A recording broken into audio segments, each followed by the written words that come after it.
Hi friends, എല്ലാവർക്കും xylem PSCയിലേക്ക് സ്വാഗതം. ഇനി വരാൻ പോകുന്ന VLGS 10th പ്രിലിംസ് പോലെയുള്ള എക്സാമിന് യൂസ്ഫുൾ ആവുന്ന രീതിയിൽ പ്രധാനപ്പെട്ട ചില PYQ ആണ് നമ്മൾ ഈ ഒരു വീഡിയോയിൽ ഡിസ്കസ് ചെയ്യാൻ പോകുന്നത്. ഓക്കെ, ഈ അടുത്ത് നടന്ന VLGSനും LDC എക്സാമിലൊക്കെ ചോദിച്ച ക്വസ്റ്റ്യൻസ് കണ്ടു കഴിഞ്ഞാൽ അറിയാം, അത്യാവശ്യം നല്ല സ്റ്റാൻഡേർഡ് അല്ലേ, കുറച്ചധികം നല്ല സ്റ്റേറ്റ്മെൻറ്റ് മോഡൽ ക്വസ്റ്റ്യൻസ് ഒക്കെയാണ് ക്വസ്റ്റ്യൻ പേപ്പറിൽ നമ്മൾ കണ്ടത്. അപ്പോൾ എന്തായാലും റിലേറ്റഡ് ആയിട്ട് വരുന്ന ഫാക്റ്റും ഒക്കെ കണക്ട് ചെയ്ത് ഈ ഒരു വീഡിയോ നമുക്ക് നോക്കാം. ഫസ്റ്റ് ക്വസ്റ്റ്യൻ, ഓക്കെ, തൊട്ട് മുന്നേ നടന്ന LGS എക്സാമിന് ചോദിച്ച ക്വസ്റ്റ്യൻ ആണ്. ക്വസ്റ്റ്യൻ കുറേ ആൾക്കാരൊക്കെ ശ്രദ്ധിച്ചു കാണും. ഇങ്ങനെയാണ്: ചുവടെ നൽകിയിരിക്കുന്നതിൽ ചെറുകുടലുമായി യോജിച്ച പ്രസ്താവന അല്ലെങ്കിൽ പ്രസ്താവനകൾ തിരഞ്ഞെടുക്കുക. ഇങ്ങനെയാണ് ക്വസ്റ്റ്യൻ അല്ലേ. അപ്പോൾ ഇത് കണ്ടാൽ അറിയാം, നല്ലൊരു സ്റ്റേറ്റ്മെന്റ് മോഡൽ ക്വസ്റ്റ്യൻ ആണ്. കുറേ പേര് കൺഫ്യൂഷൻ ആയി പോയിട്ടുള്ള ഒരു ക്വസ്റ്റ്യൻ കൂടിയാണ്. എന്തായാലും ഒന്ന് വായിച്ചു നോക്കാം. ഒന്നാമത്തെ സ്റ്റേറ്റ്മെന്റ്: ആഹാരത്തിലെ പോഷക ഘടകങ്ങൾ രക്തത്തിലേക്ക് ആഗിരണം ചെയ്യപ്പെടുന്ന ഭാഗം, വില്ലസുകൾ കാണപ്പെടുന്ന ഭാഗം, ജലവും ലവണങ്ങളും ആഗിരണം ചെയ്യപ്പെടുന്ന ഭാഗം. ഇങ്ങനെയാണ് 3 സ്റ്റേറ്റ്മെന്റ് അല്ലെ. അപ്പൊ എന്തുമായിട്ട് ബന്ധപ്പെട്ട പ്രസ്താവന ചോദിച്ചിരിക്കുന്നത്? ചെറുകുടലുമായിട്ട് ബന്ധപ്പെട്ട പ്രസ്താവനയാണ് അല്ലെ. നമുക്ക് അറിയാവുന്ന കാര്യങ്ങളാണ്. ചെറുകുടൽ എന്ന് പറയുന്ന സമയത്ത് നമ്മുടെ ദഹനമായിട്ട് ബന്ധപ്പെട്ട് അല്ലെ, അന്നപദം ഒക്കെ പഠിക്കുന്നതാണ്. അവിടെ വരുന്നതാണ് എന്ത്? ചെറുകുടൽ. ആഹാരത്തിന്റെ ദഹനം പൂർത്തിയാകുന്ന ഭാഗം ഏത്? ചെറുകുടലാണ് ആൻസർ അല്ലെ. അതേപോലെ തന്നെ ചെറുകുടൽ വെച്ചിട്ടാണ് ആഹാരത്തിന്റെ ആഗിരണം അല്ലെ, കാര്യമായിട്ടുള്ള ആഗിരണങ്ങളൊക്കെ നടക്കുന്ന എവിടെയാണ്? ചെറുകുടലിലാണ്. ചെറുകുടലിൽ അതിനെ സഹായിക്കുന്ന വില്ലസുകൾ എന്നറിയപ്പെടുന്ന വിരല് പോലെയുള്ള ഭാഗങ്ങളുണ്ട്. അപ്പം ഇപ്പൊ പറഞ്ഞ 3 കാര്യങ്ങൾ നമുക്ക് ജസ്റ്റ് ഒന്ന് നോട്ട് ചെയ്ത് നോക്കാം. ഒന്നെന്താണ്? ദഹനം പൂർത്തിയാകുന്ന ഭാഗം അല്ലെ. ദഹനം പൂർത്തിയാകുന്ന ഭാഗം എന്ന് വെച്ചാൽ കംപ്ലീറ്റ് ആവുന്നത് എവിടെ വെച്ചാന്ന് ചോദിച്ചാൽ ചെറുകുടലാണ്. പൂർത്തിയാകുന്ന ഭാഗം എന്ന് ഉള്ളത് ആലോചിച്ച് വെക്കാം ഫസ്റ്റ് പോയിന്റ് ആയിട്ട്. അതേപോലെ തന്നെ ആഗിരണം നടക്കുന്ന ഭാഗം, ആഹാരത്തിന്റെ മെയിൻ ആയിട്ടുള്ള ആഗിരണം നടക്കുന്ന, പ്രധാനമായിട്ടുള്ള ആഗിരണം നടക്കുന്ന ഭാഗമാണ് ഏത്? ചെറുകുടൽ എന്ന് പറയുന്നത് അല്ലെ. അതേപോലെ ചെറുകുടലില് ആഗിരണത്തിന് സഹായിക്കുന്ന വിരലുകൾ പോലെയുള്ള ഭാഗങ്ങൾക്കാണ് നമ്മൾ എന്ത് പറയുന്നത്? വില്ലസുകൾ എന്ന് പറയുന്നത് അല്ലെ. ഇത്രയും പോയിന്റ് ഒക്കെ ചിലപ്പോൾ നമുക്കറിയാം. അപ്പൊ ഈ കൊടുത്ത സ്റ്റേറ്റ്മെന്റ് കൂടെ വായിച്ചു നോക്കുകയാണെങ്കിൽ, ആഹാരത്തിലെ പോഷക ഘടകങ്ങൾ രക്തത്തിലേക്ക് ആഗിരണം ചെയ്യപ്പെടുന്ന ഭാഗം എന്നാണ് ഫസ്റ്റ് സ്റ്റേറ്റ്മെന്റ്. ശരിയല്ലേ? ചെറുകുടലായിട്ട് ബന്ധപ്പെട്ടിട്ടുള്ള ശരിയായ പ്രസ്താവനയാണത് അല്ലെ. ആഗിരണം ചെയ്യപ്പെടുന്ന ഭാഗമാണ്, രക്തത്തിലേക്ക് ആഗിരണം ചെയ്യപ്പെടുന്നു. ഇനി വില്ലസുകൾ കാണപ്പെടുന്ന ഭാഗം, വില്ലസുകളെയാണ് നമ്മൾ വിരലുകൾ പോലെയുള്ള ഭാഗം വില്ലസുകൾ എന്നാണ് പറഞ്ഞത്. അപ്പൊ അതും ശരിയായ പ്രസ്താവനയാണ്. അടുത്ത നോക്കാം, ജലവും ലവണങ്ങളും ആഗിരണം ചെയ്യപ്പെടുന്ന ഭാഗം. അപ്പൊ ഈ ഒരു സ്റ്റേറ്റ്മെന്റിലാണ് കൺഫ്യൂഷൻ ആവാൻ നമുക്ക് സാധ്യത അല്ലെ. കാരണം അവിടെ ആ സ്റ്റേറ്റ്മെന്റിനെ ഉൾപ്പെടുത്തിക്കൊണ്ട് ഒഴിവാക്കിയിട്ടുള്ള ഓപ്ഷൻ മുന്നിലുണ്ട്. അപ്പം ജലത്തിന്റെ ആഗിരണം മാത്രം പറയുകയാണെങ്കിൽ ചെറുകുടലിൽ ജലത്തിന്റെ ആഗിരണം നടക്കുന്നുണ്ട്. പക്ഷെ ജലവും ലവണവും എന്ന് പറയുന്ന സമയത്ത് കുറച്ചുകൂടെ മാച്ച് ആയിട്ടുള്ളത് ഏതാണ്? വൻകുടലാണ് വരിക. അപ്പൊ ഈ ഒരു സ്റ്റേറ്റ്മെന്റ് ഇവിടെ നമുക്ക് ഇപ്പോൾ എടുക്കാൻ കഴിയില്ല. ഓക്കെ, അപ്പൊ ഏതൊക്കെയാണ് ശരിയായത്? 1ഉം 2ഉം ശരിയാണ്. അങ്ങനെ ഒരു ഓപ്ഷൻ ഉണ്ടോ? യെസ്, ഓപ്ഷൻ സി നമുക്ക് കാണാം. 1, 2 അല്ലെ. 1, 2 എന്നീ പ്രസ്താവനകളാണ് ശരി. അപ്പൊ ഇത് കുറച്ചും കൂടെ ജലവും ലവണവും എന്നുള്ളത് നമ്മളെ പഴയ 9ാം ക്ലാസ്സിന്റെ പഴയ SCERT ടെക്സ്റ്റ് ബുക്കിലാണെങ്കിലും അതേപോലെ പുതിയ SCERT ടെക്സ്റ്റ് ബുക്കിലാണെങ്കിലും ഒക്കെ കൊടുത്തിട്ടുണ്ട്. ഇപ്പൊ നിങ്ങൾക്ക് സ്ക്രീനിൽ കാണാൻ പറ്റുന്നത് 9ാം ക്ലാസ്സിലെ പുതിയ SCERT ടെക്സ്റ്റ് ബുക്കിലെ ദഹനമായിട്ട് ബന്ധപ്പെട്ട ചാപ്റ്ററിൽ വരുന്ന കാര്യങ്ങളാണ്. ഓക്കെ, അപ്പൊ ഇതിൽ അന്നപദവും ഒക്കെ ആയിട്ട് ബന്ധപ്പെട്ടിട്ട് ദഹന പ്രക്രിയയായിട്ട് ബന്ധപ്പെട്ട പ്രധാനപ്പെട്ട ഭാഗങ്ങളൊക്കെ തന്നെ ഒരു പിക്ചറിൽ കൊടുത്തിട്ടുണ്ട്. അപ്പൊ ചോദിച്ച ഭാഗം മാത്രം നമുക്കൊന്ന് ഡിസ്കസ് ചെയ്യാം. ഓക്കെ, ഇതല്ലേ ചെറുകുടലായിട്ട് ബന്ധപ്പെട്ട ക്വസ്റ്റ്യൻ. ഇപ്പൊ നമ്മൾ കണ്ട കാര്യങ്ങളുണ്ട്. അപ്പോൾ ഇത് അവിടെ നോക്കിയോ, ഇതില്ല കരൾ, പാൻക്രിയാസ് എന്നിവ ഉൽപ്പാദിപ്പിക്കുന്ന ദഹനരസങ്ങൾ ചെറുകുടലിലെത്തി ദഹനത്തെ സഹായിക്കുന്നു. ഓക്കെ, അതും ചെറുകുടലിന്റെ ആദ്യ ഭാഗത്താണ് പ്രധാനമായിട്ടും വരിക. ആദ്യ ഭാഗത്തിന് നമ്മളൊരു പേരും കൂടെ പഠിച്ചിട്ടുണ്ടായിരുന്നു. എന്താണ്? പക്വാശയം എന്നൊക്കെ പഠിച്ചതാണ് അല്ലെ. പക്വാശയം എന്നാണ് പറയാ. അല്ലെങ്കിൽ ഇംഗ്ലീഷിൽ ഡിയോഡിൻ എന്ന് പറയുന്ന ആദ്യത്തെ വളഞ്ഞു നിൽക്കുന്ന ഭാഗത്തേക്കാണ് ദഹനമായിട്ട് ബന്ധപ്പെട്ട ഈ പ്രധാനപ്പെട്ട പരിപാടികൾ നടക്കുന്നത്. അത് കഴിഞ്ഞ് നോക്കിയേ, ചെറുകുടൽ ഉൽപ്പാദിപ്പിക്കുന്ന ഇൻറ്റസ്റ്റൈനൽ ജ്യൂസ്. ഇപ്പൊ ലേറ്റസ്റ്റ് ടെക്സ്റ്റ് ബുക്കിൽ ഒരുപാട് വേർഡ് ഇംഗ്ലീഷിലേക്ക് മാറ്റിയിട്ടാണ് കൊടുത്തത്. അപ്പോൾ ഇംഗ്ലീഷ് വേർഡ്സിന് കുറച്ചും കൂടെ പ്രാധാന്യം കൊടുത്തതിന് പഠിക്കാൻ ശ്രമിക്കുക. ഇൻറ്റസ്റ്റൈനൽ ജ്യൂസ് എന്നുള്ളതിന് പകരമായിട്ട് ചിലപ്പോൾ നമ്മളൊരു PSCയിലൊക്കെ മുൻപേ പഠിച്ചിട്ടുണ്ടാകുന്ന വാക്ക് ഇൻറ്റസ്റ്റൈനൽ ജ്യൂസ് എന്ന് കേട്ടിട്ടുണ്ടാകും. ഇൻറ്റസ്റ്റൈൻ എന്ന് വെച്ചാൽ ചെറുകുടലിന്റെ അല്ലെ, കുടൽ എന്ന് പറയുന്നത് ഇംഗ്ലീഷാണ്. അപ്പൊ ഇതിനെയാണ് നമ്മൾ ആന്ധ്രരസം എന്നൊക്കെ പഠിച്ചിട്ടുണ്ടാവില്ലേ അല്ലെ. ആന്ധ്രരസം എന്ന് പറയും. അതിന് തന്നെ പറയുന്ന മറ്റൊരു പേരാണ് സക്കസ് എൻഡറിക്കസ് എന്ന് പറയാറുണ്ട്. സക്കസ് എൻഡറിക്കസ് ഇതൊരു ഹയർ സെക്കൻഡറി ലെവലിൽ നമ്മൾ കാണുന്ന ഒരു വേർഡാണ്. ഓക്കെ, അപ്പൊ ആന്ധ്രരസം എന്ന് പറഞ്ഞാലും സക്കസ് എൻഡറിക്കസ് എന്നൊക്കെ പറഞ്ഞാൽ ഇൻറ്റസ്റ്റൈനൽ ജ്യൂസിന് പറയുന്ന പേരാണ്. ചെറുകുടൽ ഉണ്ടാക്കുന്ന ദഹനരസങ്ങൾക്ക് പറയുന്ന പേരാണ്. അപ്പൊ ഇത് ദഹനത്തിന് സഹായിക്കുകയാണ്. ആഹാരത്തിന്റെ ദഹനം ഇനിയും പൂർത്തിയാവാൻ ബാക്കിയുണ്ടെങ്കിൽ അവസാനഘട്ട ദഹനത്തിന് സഹായിക്കുന്ന എൻസൈമുകളാണ്. ഓക്കെ, അപ്പം ഇതൊക്കെ മുൻപേ ഹയർ സെക്കൻഡറി ടെക്സ്റ്റ് ബുക്കിലാണ് കുറച്ചും കൂടി ഡീറ്റെയിൽ ആയി കൊടുത്തതെങ്കിലും ഇപ്പോൾ 9ാം ക്ലാസ്സിന്റെ ടെക്സ്റ്റ് ബുക്കിൽ എടുത്തു പറയാണ്. ഏതൊക്കെയാണ്? വിവിധ കാർബോഹൈഡ്രേറ്റ്സുകൾ ആയ സങ്കീർണ കാർബോഹൈഡ്രേറ്റുകളെ ലഘുഘടകങ്ങളായ ഗ്ലൂക്കോസ്, ഫ്രക്ടോസ്, ഗാലക്ടോസ് എന്നിവയാക്കുന്നു. അപ്പൊ ചെറുകുടൽ ഉണ്ടാക്കുന്ന ദഹനരസങ്ങളാണ് ഇന്റസ്റ്റൈനൽ ജ്യൂസ് അഥവാ ആന്ത്രരസമൊക്കെയാണ് അവസാന ഘട്ടത്തെ ദഹനത്തിന് സഹായിക്കുന്നത് അല്ലെ. ദഹനം ഇനി എന്തെങ്കിലും ബാക്കിയുണ്ടെങ്കിൽ അവിടെ വെച്ച് അത് കംപ്ലീറ്റ് ആവുകയാണ് ചെയ്യുന്നത്. അതേപോലെ അതിൽ കാണപ്പെടുന്ന പ്രോട്ടിയേസുകൾ, പേര് കേൾക്കുമ്പോൾ തന്നെ അറിയാം, പ്രോട്ടിയേസുകൾ പ്രോട്ടീനുകളെ പിടിച്ച് പ്രോട്ടീൻ്റെ ഏറ്റവും ചെറിയ രൂപമായിട്ടുള്ള അമിനോ ആസിഡുകളാക്കിയിട്ട് മാറ്റുകയാണ് ചെയ്യുക അല്ലേ. റെഡി അല്ലേ. അപ്പൊ ദഹനത്തിന്റെ എല്ലാ അവസാനഘട്ട പ്രക്രിയകളും പൂർത്തിയായി കഴിഞ്ഞാൽ ലഘു പോഷക ഘടകങ്ങൾ ഉണ്ടെന്ന് പറഞ്ഞാൽ glucose, fructose, galactose, amino acid അല്ലെ, ഫാറ്റി ആസിഡ്, ഗ്ലിസറോൾ, ഇങ്ങനെയൊക്കെ നമ്മൾ പഠിക്കുന്നതാണ്. അപ്പൊ ഇങ്ങനെയുള്ള എല്ലാ കാര്യങ്ങളും ലഘു പോഷക ഘടകങ്ങളൊക്കെ ആഗിരണം ചെയ്യപ്പെടുന്നു. അതിന്റെ കൂടെ ഇതാ കണ്ടോ ജലം. എപ്പോഴും നമ്മൾ ജലം കേൾക്കുമ്പോൾ കൺഫ്യൂഷൻ ആണ്. ജലം വൻകുടലല്ല ആഗിരണം ചെയ്യുന്നത്. ചെറുകുടലിൽ ജലത്തിന്റെ ആഗിരണം ഉണ്ടോ എന്നുള്ളൊരു കൺഫ്യൂഷൻ നമുക്ക് ഉണ്ടാവും. ചെറുകുടലിൽ ജലത്തിന്റെ ആഗിരണം നടക്കുന്നുണ്ട്. അതും പഴയ ടെക്സ്റ്റ് ബുക്ക് നോക്കിക്കഴിഞ്ഞാൽ അറിയാം, ഒരു 90% ജലത്തിന്റെ ആഗിരണവും ചെറുകുടലിൽ തന്നെയാണ് ചെയ്യുന്നത്. ഓക്കെ, ജലം മാത്രം പറയുകയാണെങ്കിൽ ബാക്കിയുള്ളത് ചെറുകുടൽ അവശേഷിപ്പിക്കുന്നതാണ് ആരെ ആഗിരണം ചെയ്യുക? വൻകുടൽ ചെയ്യുന്നത്. അപ്പൊ ജലം, പിന്നെ വിറ്റാമിനുകൾ, ധാതുക്കൾ എന്നിവയുടെ ആഗിരണം മുഖ്യമായും ചെറുകുടലിൽ വെച്ച് നടക്കുന്നു. അപ്പൊ ജലം എന്ന് മാത്രമായിരുന്നു ഉള്ളതെങ്കിൽ നമുക്ക് എന്ത് സെലക്ട് ചെയ്യായിരുന്നു? ചെറുകുടൽ എന്ന് പറയുന്നത് ശരിയാണ്. പക്ഷെ നമ്മുടെ ക്വസ്റ്റ്യനിൽ ജലവും ലവണവും ആണ് അല്ലെ, അവശേഷിക്കുന്ന ജലവും ലവണവുമാണ്. അതുകൊണ്ടാണ് വൻകുടൽ എന്ന് പറയുന്ന ആൻസറിലേക്ക് പോകുന്നത്. അപ്പൊ ഇവിടെ ഒന്ന് ശ്രദ്ധിച്ചു നോക്കുക. ദഹന വിധേയമാകാത്ത, ഇത് വൻകുടലിനെ പറ്റിയാണ് പറയുന്നത്, ദഹന വിധേയമാകാത്ത ആഹാര പദാർത്ഥം. ഓക്കെ, എന്ന് വെച്ചാൽ അവസാനം ഒട്ടും ദഹിക്കാത്ത വസ്തുക്കള്, പിന്നെന്താ, അതൊക്കെയാണ് ഇവിടെ എത്തുക. അവശേഷിക്കുന്ന ജലവും ലവണങ്ങളും ആഗിരണം ചെയ്യപ്പെടുന്നത് വൻകുടലാണ്. അപ്പൊ ഇങ്ങനെ ശ്രദ്ധിച്ചാൽ മതി. ജലവും ലവണം എന്നുണ്ടെങ്കിൽ വൻകുടലിലേക്ക് പോവാ. ജലം മാത്രം പറയുകയാണെങ്കിൽ ചെറുകുടൽ എന്ന് പറയുമ്പോൾ അത് ശരിയാണ്. പക്ഷെ ജലവും ലവണവും എന്നും കൂടെ പറയുന്ന സമയത്ത് ഏതാണ്? വൻകുടലാണ് കുറച്ചുകൂടെ കറക്റ്റ് ആയിട്ടുള്ള ആൻസർ. ഓക്കെ, ഓപ്ഷനിൽ അങ്ങനെ ഉണ്ടെങ്കിൽ. ഇനി നോക്കുക, ആഗിരണം ചെയ്യപ്പെടുന്ന വൻകുടലിൽ വെച്ചാണ്.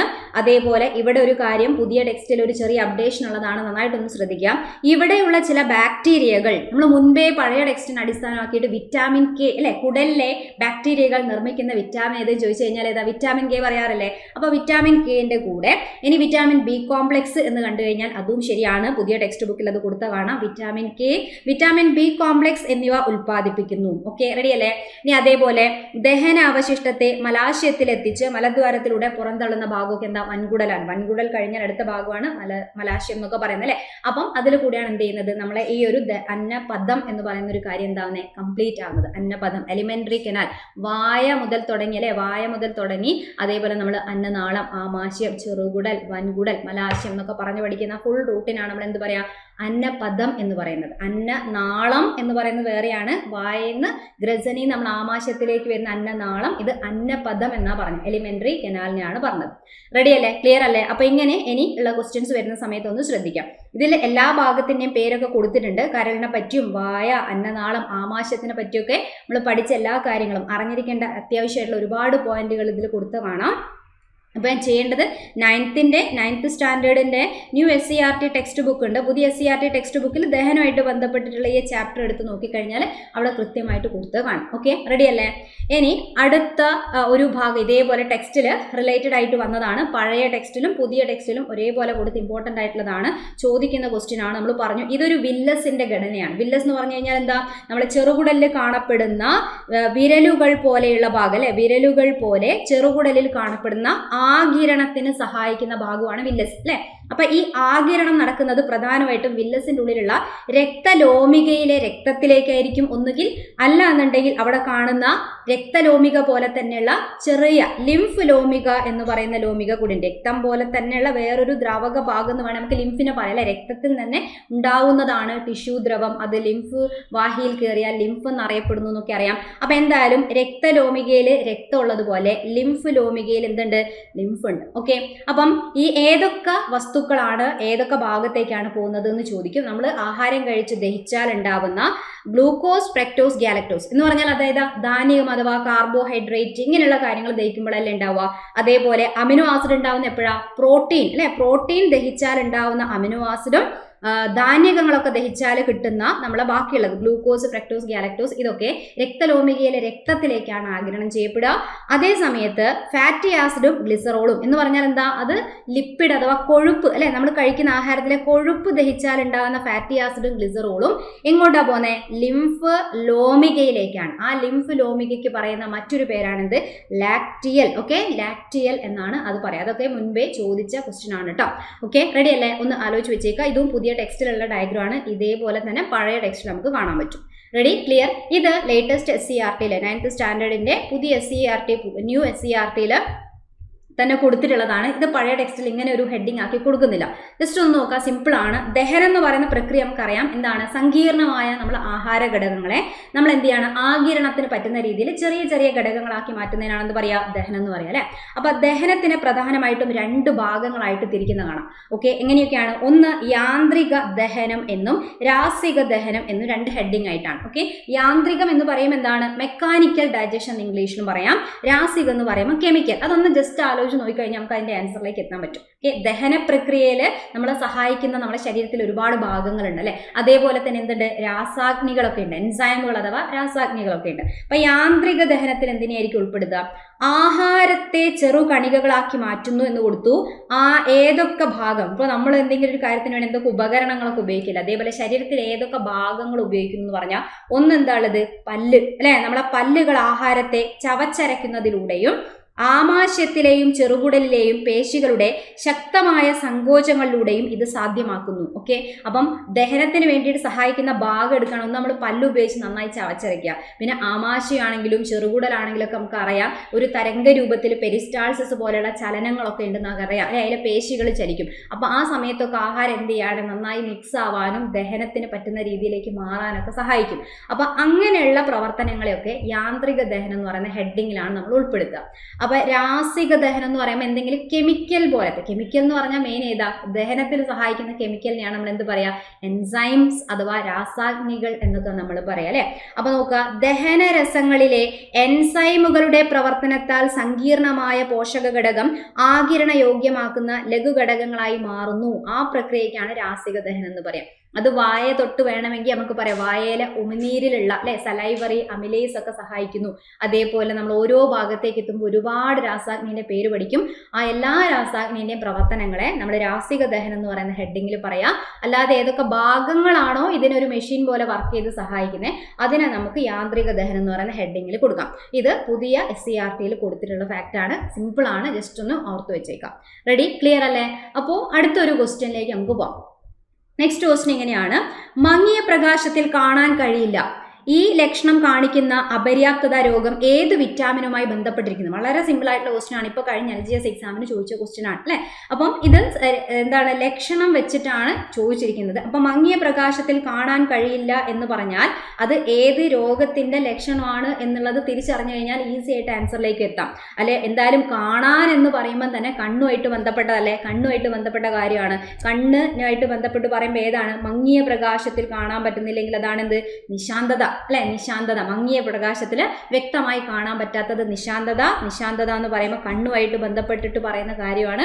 അപ്പൊ കണ്ണിന് ആവശ്യമായിട്ടുള്ള വിറ്റാമിൻ ഏതാണെന്ന് സിമ്പിൾ ആയിട്ട് സെലക്ട് ചെയ്യാം. ആൻസർ ഏതാണ്, വിറ്റാമിൻ എ അല്ലെ. Vitamin A. ചിലപ്പം ഇപ്പൊ വിറ്റാമിൻ്റെ ഒക്കെ രാസനാമങ്ങളൊക്കെ ആയിട്ടൊക്കെയാണ് ക്വസ്റ്റ്യൻസ് കുറച്ചും കൂടെ ടഫ് ആക്കിയിട്ടൊക്കെ ചോദിക്കുകയാണെങ്കിൽ ഓരോന്നിന്റെ രാസനാമങ്ങൾ വ്യക്തമായിട്ട് പഠിച്ചു വെച്ചേക്കാം. ഓക്കെ, അപ്പൊ ഇവിടെ തന്നത് വെച്ചിട്ട് നമുക്ക് എഴുതുമ്പോൾ വിറ്റാമിൻ എന്റെ പേരെന്താണ്, റെറ്റിനോൾ എന്നാണ് പഠിച്ചത് അല്ലെ. റെറ്റിനോൾ എന്നാണ് പഠിച്ചത്. അപ്പൊ കണ്ണിലെ റെറ്റിനെ ആലോചിക്കുക. റെറ്റിനോൾ എന്നുള്ള വാക്കൊക്കെ കണ്ണുമായിട്ട് ബന്ധപ്പെട്ട ഒരു ടേമാണ് വരിക. ഇനി വിറ്റാമിൻ ബി ആണെങ്കിൽ നമുക്ക് കുറെ എണ്ണം പറയാം. വിറ്റാമിൻ ബി കോംപ്ലക്സ് ആയിട്ടാണ് നമ്മൾ പറയുക. കാരണം 8ഓളം വിറ്റാമിനുകൾ ഉണ്ട്, 8ഓളം വിറ്റാമിൻ ഉണ്ട്. അതിൽ ഓരോന്നിന്റെയും പേര് നമ്മൾ പഠിച്ചു വെച്ചേക്കാം. B1 ഉണ്ട്, B2, B3 അല്ലെ. അതേപോലെ B5, B6, B7, B9, 12 എന്നൊക്കെ പറയുമ്പോൾ 8ഓളം വിറ്റാമിൻ ഉണ്ട്. അത് 8എണ്ണത്തിന്റെയും പേര് വേറെ വേറെയാണ്. ഓരോന്നും നമ്മൾ പഠിച്ചെടുക്കാം. അതേപോലെ വിറ്റാമിൻ ഡി എന്ന് പറയുമ്പോൾ എന്താണ്, കാൽസിഫെറോൾ അല്ലെ. കാൽസിഫെറോൾ എന്നാണ് നമ്മൾ അതിന് പറയാം, കാൽസിഫെറോൾ. വിറ്റാമിൻ സി എന്ന് പറയുമ്പോൾ C അതേപോലത്തെ ഒരു സൗണ്ടിൽ നമുക്ക് കിട്ടുന്ന എന്താണ്? അസ്കോർബിക് ആസിഡ് അല്ലെ. അസ്കോർബിക് ആസിഡ് എന്നതാണ് അതിന്റെ പേര്. അസ്കോർബിക് അമ്ലം അഥവാ അസ്കോർബിക് ആസിഡ് എന്നാണ് നമ്മൾ അതിന്റെ പേര് പറയാറ് അല്ലെ. റെഡി അല്ലേ? ഓക്കെ. അപ്പൊ ഇവിടുത്തെ ആൻസർ നിശാന്തത കണ്ണ്. അതേപോലെ വിറ്റാമിൻ എ ആയിട്ട് ബന്ധപ്പെട്ടിട്ട് ഓർമ്മിച്ചു വെക്കേണ്ടതാണ്. ഇനി ലക്ഷണം ചിലപ്പോൾ ഇങ്ങനെ പറഞ്ഞേക്കാം, ഏത് വിറ്റാമിന്റെ അപര്യാപ്തത കൊണ്ടാണ് ചിലപ്പോൾ നമ്മളെ കോർണിയ വരണ്ട് അധാര്യമായി പോകുന്നത്. കോർണിയ വരണ്ട് അധാര്യമായി പോവുക, അധാര്യം ലൈറ്റിനെ കടത്തി വിടാത്ത പ്രശ്നം വരിക, അങ്ങനെ അന്ധതയിലേക്ക് പോകുന്നു എന്ന് പറഞ്ഞു കഴിഞ്ഞാൽ ആ സമയത്ത് നിശാന്തതയല്ല രോഗം വരിക. ഏതാണ്? സീറോഫ്താൽമിയ എന്നാണ് ആൻസർ വരിക. സീറോഫ്താൽമിയ. ഓക്കെ. പക്ഷേ വിറ്റാമിൻ ഏത് തന്നെയാണ്? വിറ്റാമിൻ എ തന്നെയാണ്. കണ്ണുമായിട്ട് ബന്ധപ്പെട്ട് ചോദിച്ചാൽ വിറ്റാമിൻ എ ആണ് വരിക. റെഡി. ഇതൊക്കെ വിറ്റാമിനെ ബന്ധപ്പെട്ട് നമ്മളെ ടെക്സ്റ്റ് ബുക്കിലൊക്കെ മുൻപേ കൊടുത്തിട്ടുള്ള ഇതാണ്. ഇതിന് സ്ഥിരമൊക്കെ ക്വസ്റ്റ്യൻ ചോദിക്കുന്ന സിമ്പിൾ ആയിട്ടുള്ള ഒരു ടേബിൾ ആണ്. ഒന്ന് ആലോചിച്ച് വെച്ചേക്കാം. ഓക്കെ. അപ്പോൾ അതാ നിശാന്തത കാണിച്ചിട്ടില്ലേ? മങ്ങിയ പ്രകാശത്തിൽ കാണാൻ കഴിയില്ല. ഇതാണ് ലക്ഷണങ്ങൾ വെച്ചിട്ട് ചോദിക്കാം. അതേപോലെ ചോദിക്കാം വിറ്റാമിൻ ബി കോംപ്ലക്സിനെ അങ്ങനെ ഓരോന്നും എടുത്തു പറയാതെ കോമൺ ആയിട്ട് ചിലപ്പോൾ വിറ്റാമിൻ എനെ പറ്റി വായിൽ ഏത് വിറ്റാമിൻ്റെ അഭാവം കൊണ്ടാണ് വായിൽ വ്രണങ്ങൾ ഉണ്ടാവുന്നതെന്ന് ചോദിച്ചു കഴിഞ്ഞാൽ അസുഖം വായപ്പുണ്ണാണ്. അതാണെങ്കിൽ ഏത് വിറ്റാമിനാണ് വരിക? വിറ്റാമിൻ ബി ആണ് അല്ലെ. വിറ്റാമിൻ ബി വായപ്പുണ്ണ് വന്നാൽ നമ്മൾ വിറ്റാമിൻ ബി കോംപ്ലക്സ് ടാബ്ലറ്റ് വാങ്ങിച്ചിട്ടാണ് കഴിക്കുക. ആലോചിച്ച് വെച്ചാൽ മതി. ഇനി അതേപോലെ ഏത് വിറ്റാമിന്റെ അപര്യാപ്തത കൊണ്ടാണ് മോണയിൽ പഴുപ്പും രക്തസ്രാവവും ഉണ്ടാവുന്നത്? അപ്പം അത് ചോദിച്ചാൽ അതിന്റെ രോഗം തിരിച്ചറിയാൻ പറ്റണം. സ്കർവി എന്നതാണ് രോഗത്തിന്റെ പേര് അല്ലെ. അപ്പൊ ഇതാ സ്കർവി കൊടുത്തിട്ടുണ്ട്. വിറ്റാമിൻ ഏതാണ്? Vitamin C. വിറ്റാമിൻ സി ആണ് അല്ലെ. അതേപോലെ ഏത് വിറ്റാമിന്റെ അപര്യാപ്തത കൊണ്ടാണ് നമ്മുടെ അസ്ഥികൾ കനം കുറഞ്ഞ് വളഞ്ഞു പോകുന്നത്? അങ്ങനെ ചോദിച്ചാൽ രോഗത്തിന്റെ പേരെന്താ? കണ എന്നാണ് അല്ലെ. കണ അഥവാ ഇംഗ്ലീഷ് പറയുകയാണെങ്കിൽ റിക്കറ്റ്സ് എന്ന് പറയുന്ന പേര് കൊടുക്കാറുണ്ട്. അപ്പൊ അത് കണക്ട് ചെയ്ത് വെക്കുക. കണ അഥവാ റിക്കറ്റ്സ് എന്ന് പറയുമ്പോൾ വിറ്റാമിൻ ഡിയുമായിട്ട് ബന്ധപ്പെട്ടിട്ടാണ് ആലോചിച്ച് വെക്കേണ്ടത്. ഓക്കെ. റെഡി അല്ലേ? അപ്പൊ വിറ്റാമിൻ ബി കോംപ്ലക്സ് പഠിക്കണം. കുറേ കാര്യങ്ങൾ പറയാനുള്ളത് ഇമ്പോർട്ടൻറ്റ് ഫാക്ട് മാത്രം ജസ്റ്റ് പറഞ്ഞു പോവാണ്. ബി കോംപ്ലക്സ് പഠിക്കണം. ബി കോംപ്ലക്സ് തന്നെ എപ്പോഴും എടുത്ത് ചോദിക്കുന്നതാണ്. B3 എന്ന് പറയുന്നതിന്റെ അപര്യാപ്തതയൊക്കെ ചോദിക്കുന്നതാണ്. B3 എന്ന് പറഞ്ഞാൽ അതിന്റെ രാസനാമം എന്താണ്? ഒന്നുകിൽ നമുക്ക് നിയാസിൻ എന്ന് പറയാം, അല്ലെങ്കിൽ എന്ത് പറയാം? നിക്കോട്ടിനിക് ആസിഡ് എന്ന് പറയാം അല്ലെ. നിക്കോട്ടിനിക് ആസിഡ് അഥവാ നിയാസിൻ. അതുപോലെ അപര്യാപ്തത ചോദിക്കുന്നതാണ് ഏതാണ്? പെല്ലഗ്ര അല്ലെ. എന്താണ്? പെല്ലഗ്ര. നമ്മൾ എങ്ങനെ ആലോചിച്ച് നോക്കുക? നിയാസ് എന്ന് പറയുന്ന ആൾക്ക് പല്ലില്ല എന്ന് ആലോചിച്ച് വെച്ചാൽ മതി അല്ലെ. പെല്ലഗ്ര, നിയാസിൻ, പെല്ലഗ്ര എന്നുള്ളത് കറക്റ്റ് ഒരുപാട് പ്രാവശ്യം ചോദിച്ച ക്വസ്റ്റ്യൻ ആണ്. ഓക്കെ. അതേപോലെ B6ൻ്റെത്, B9ൻ്റെത്, B12 ഒക്കെ ചോദിക്കുന്നതാണ്. 3 ടൈപ്പ് അനീമിയാണ് ചോദിക്കുക. അപ്പം B6 എന്ന് പറയുമ്പം ഈ കൂട്ടത്തിൽ 6, 9 ഒക്കെ മാറിപ്പോകുന്ന ഡിജിറ്റ് ആണെങ്കിൽ 6 അല്ലെ ചെറുത്. അപ്പൊ എന്താ ആലോചിക്കുക? ചെറുത് എന്ന് പറയുമ്പോൾ നമ്മൾ എന്താ വേണ്ടത്? മൈക്രോ അല്ലെ. മൈക്രോ എന്നുള്ള വാക്ക് ആലോചിച്ച് വെച്ചേക്കാം. മൈക്രോ.